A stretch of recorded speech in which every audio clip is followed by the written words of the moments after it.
and the total of 2022 was...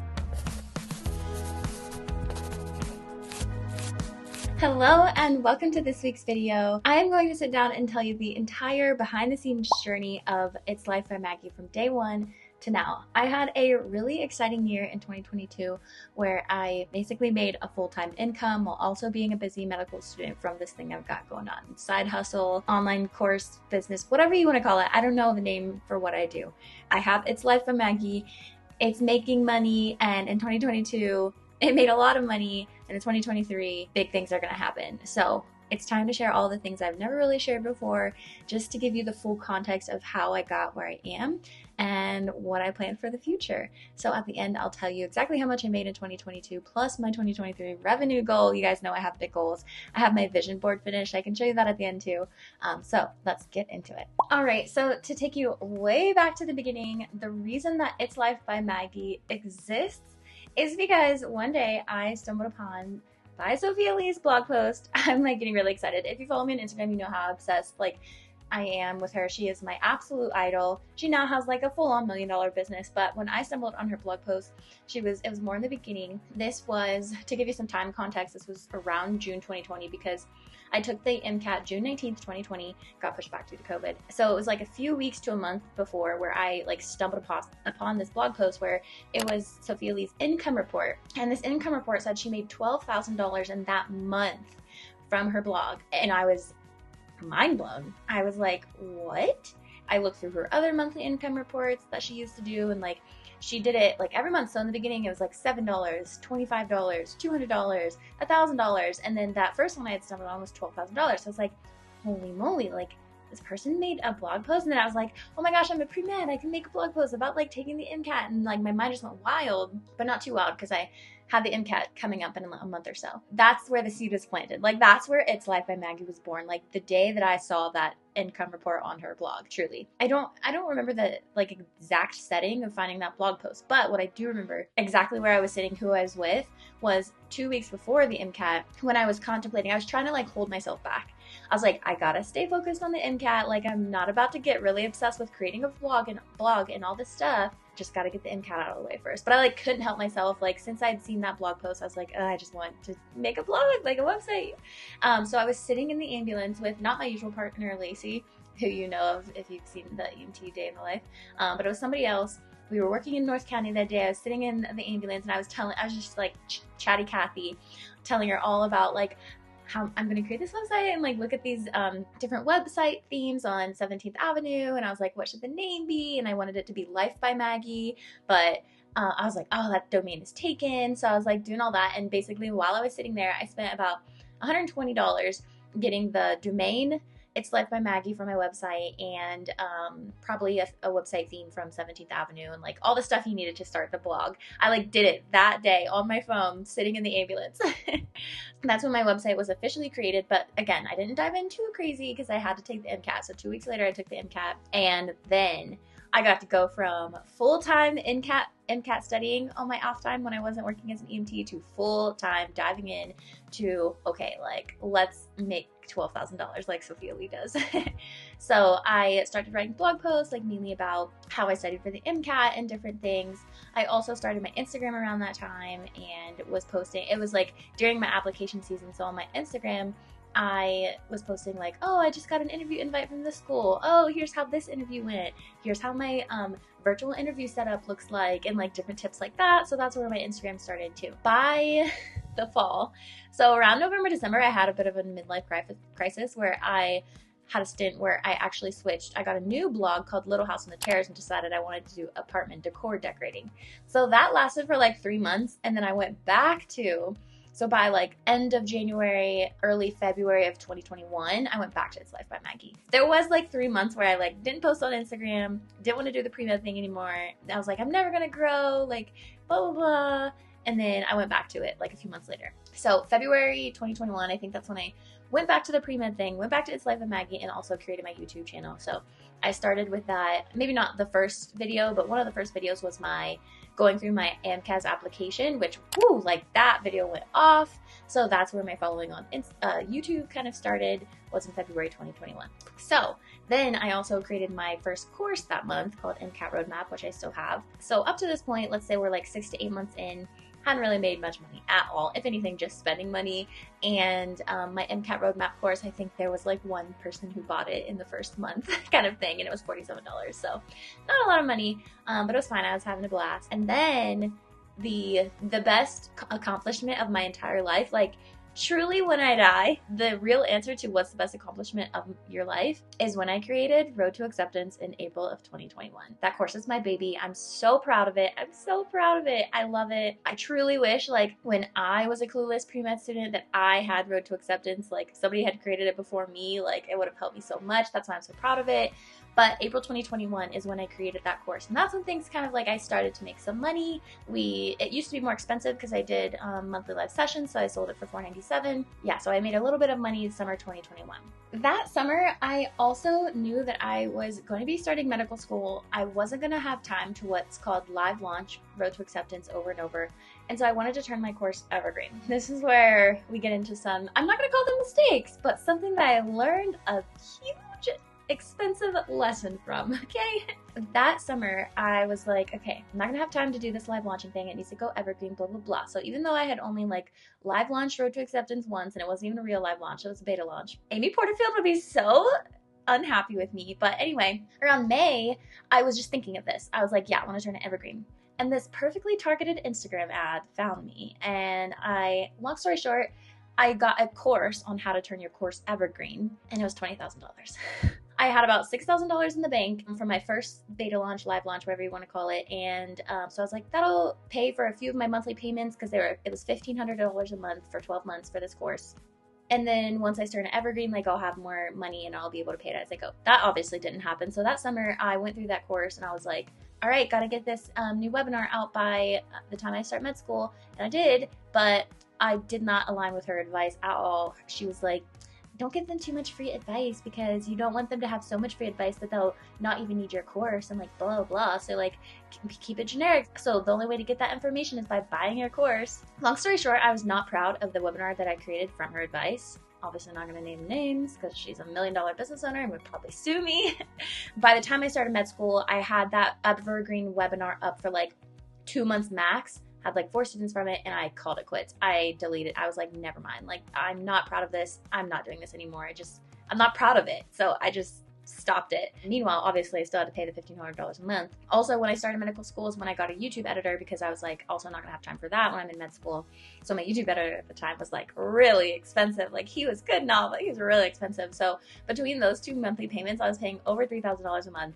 Yeah, about 6 months later, I started getting into some credit card debt, which I had worked really hard in Seattle to pay off when I switched from EMT to nanny. I had like paid off on my credit card debt and paid off some Sallie Mae student loans from post-bac, but got right back into it after those choices. Then in September of 2021, I got Amy Porterfield's DCA, which is what I wanted in the beginning, but she also live launches her course and it's only open in September. So in May, when I was like, I want to have my course evergreen by the time I start med school, I want DCA, but it's not going to be, I can't wait till September because I won't have time to do it in med school.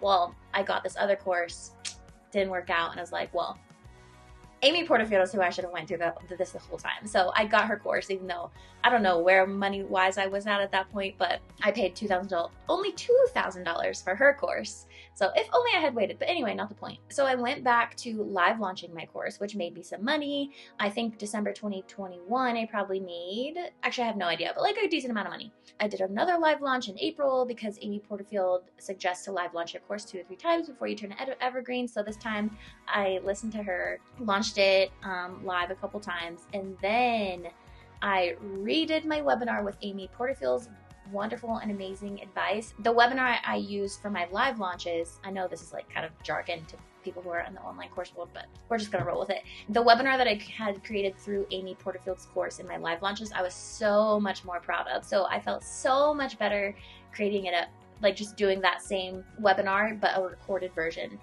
over my summer break. So I was so proud of it, like truly night and day from the webinar that I created with this other person's advice who, disgusted by her advice, this second webinar that I created through Amy Porterfield's advice. And now I'm very proud of Road to Acceptance, and I'm also very, very proud of this pre-med workshop that I have, because in 45 minutes I give them so much free advice, because I don't care if they buy my course, unlike the first person's advice. Like Amy Porterfield's thing is like, you should like feel like they walked away from your workshop like learning so much, regardless of whether they buy your course. And that's what I made, and I'm so proud of it. Live launched a few times. Then my summer break of 2022 was only 6 weeks. So basically by August is when I went through her course, because she has a thing to, after you live launch, then here's how to turn it into evergreen. So the back end technical stuff was kind of already done, and I just like implemented it. I spent a few weeks on it. And by August of 2022 is when Road to Acceptance was officially evergreen in a way that I was proud of. 2 months later, I was able to pay off $25,000 of credit card debt. Yay! So in May of 2022 is when those $1,500 monthly payments finally started. And then my previous YouTube editor quit on me. So I was very sad. I felt like I got broke up with, but it ended up working out. And I have a new editor now who's a little more in my price range anyway. So it works out fabulous. So I'm not paying like $3,000 a month anymore since like May-ish time, and so much less expenses. And then when I turned my course evergreen, I created something I was really proud of, and like obviously it's super, super helpful for students, and I got a lot of sales from it, so that's amazing. And I was able to pay off a lot of credit card debt. So I'm still credit card debt free. That's how I dug myself out of that big hole. So that basically brings us to today. Oh, the other exciting thing that kind of happened towards the end of 2022 is starting to get brand deals. So obviously over the span of this time, I went from, I think I started medical school with 2,000 to 4,000 Instagram followers, and now I have 24,000. So at the end of 2022, I started pitching brand deals, and now I have courses on that. And I think my biggest brand deal, I've had like 6 brand deals, and the highest one was $2,000, and one of the earliest ones was $600, and there was one where it's $1,000. So I'm just gonna keep it on that, so I don't say something I'm not supposed to as far as contracts go. But yeah, so brand deals would be the next biggest chunk of income that I've had. So that brings us to how much I made in 2022. Anyway, that's my story, and the total of 2022 was $81,825.38. So obviously there was a lot of that went to debt. I had a lot of expenses in the beginning of the year. So it's kind of embarrassing on how much I made versus how much I had to dig myself out of profit-wise. But okay, so now I am out of credit card debt. Things are, I don't have any holes to dig myself out of. I'm trying to create a team, so I just hired a second project manager. The first one didn't work out so well, so things are going a little slower than now. The second project manager is just now starting, and there's so many aspects of the business that I plan to, right now, 95% of my income comes from my online course, Road to Acceptance, which is kind of scary, honestly. But there's 5 other income streams that I'm not even touching yet, and I need a team to help me do that because I'm a busy medical student. Yeah, new project manager to help me get all the ideas that I have and all of that up and running. There's affiliate income that I'm going to focus on in this year that I don't really make much from now. More brand deals, obviously, because that's something new from 2022 to keep going, making money from that. And then the other thing that's big chunk of a potential income stream would be Mediavine. So I've never been good at making blog posts. It's so much with Instagram, it's instant satisfaction. I've got Instagram down. I can grow on Instagram for days. Yeah, that immediate gratification. But for having a website and having good SEO and then getting 50,000 sessions a month, which is what you need for Mediavine, oh, that one still got me. So that's the big goal for 2023 as far as more income. So my total revenue goal for 2023 is 300,000, which is on my vision board. I showed you guys my vision board last year, so of course I have to show it this year. Obviously I have 300K. I have a silver plaque on there for YouTube. Might as well dream big. I didn't hit my YouTube goal for 2022, but might as well make an even bigger goal anyway for 2023. Got some wedding stuff in there, and 60K for Instagram is the goal. You can't give up on yourself. This is from a video I watched where this girl was giving advice on growing on YouTube, and it's people quit right before you grow, and that's what I'm trying not to do. So we're gonna stay consistent. Passport, obviously I'm gonna travel. Reading, I'm gonna read so much now that I have a project manager, and I'll have so much more free time, and stethoscope for med school and all that good stuff. So that's my vision board. That's my goal for 2023. Honestly, that's my goal, but my secret goal is 500K. I think a lot of awesome things can happen in 2023. So I'm really, really excited. That's my story. I feel like that was a big ramble, and I hope this was interesting and inspiring, and I'll link below. I am not against courses. Courses are amazing, and the reason that I finally figured it out, just don't pay $20,000 for a course, and don't do it from somebody you found on Instagram like 24 hours ago. If it's from Sophia Lee or Amy Porterfield or Kalia Nicole or Ali Abdal, buy all their courses. Buy them all, run now, and just get them. The investment is worth it. But finding random people on Instagram from an Instagram ad that you don't know, just like take some time to get to know them and make sure that you align with their values. That's what I've learned. Yeah, I don't align with that person's values, but for those other people I mentioned, like, I will buy their courses all freaking day. I have so many courses. I just bought another one, Louise Henry, on how to organize my Asana. So anyway, okay, now I'm really rambling. It was so much fun to tell you my story. I hope this wasn't boring. I hope this video does well, because I really want to do like income reports and stuff, but if it doesn't, I really just did this video for myself also, so I can look back like 3 years from now when It's Life by Maggie's making like 500K consistently, and all of the tasks are outsourced, and I only work like an hour a week or 4 hours a week at the most. And when I go to Switzerland and when I travel, I don't even have to do any work. I don't have to answer emails. I don't have to do anything, because I have such an amazing team and such good systems, because that's what we're currently working on for 2023 with my new project manager. Oh, yeah, this video really was for myself, but I hope others enjoy it too, because that's cool too. All right, with that, I'm gonna go. Be sure to like, subscribe, follow along on Instagram. A lot of really fun things are gonna happen this year, and I can't wait to show you along. See you in the next one.